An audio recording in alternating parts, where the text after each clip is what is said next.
ఒక వ్యక్తి జీవితాన్ని మేజర్‌గా 3 ఎలిమెంట్స్ అనేవి ఇంపాక్ట్ చేసి ఉంటాయి. అంటే ఆ ఎలిమెంట్స్ ఏంటంటే education, environment and experience.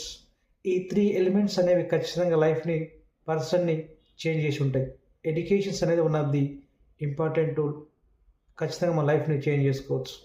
Next experience అంటే ఒకసారి మనకు ఒక యాక్టివిటీలో ఫెయిల్ అయినప్పుడు నెక్స్ట్ టైం మనము ఖచ్చితంగా అనదర్ డైరెక్షన్స్ ఇంప్లిమెంట్ చేసుకొని సక్సెస్ అయ్యే ఛాన్స్ ఉంటుంది. Next environment.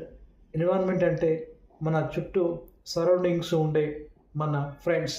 ఈ 3 ఎలిమెంట్స్ అనేవి ఖచ్చితంగా మనిషి లైఫ్‌ని ఇంపాక్ట్ చేసి ఉంటాయి.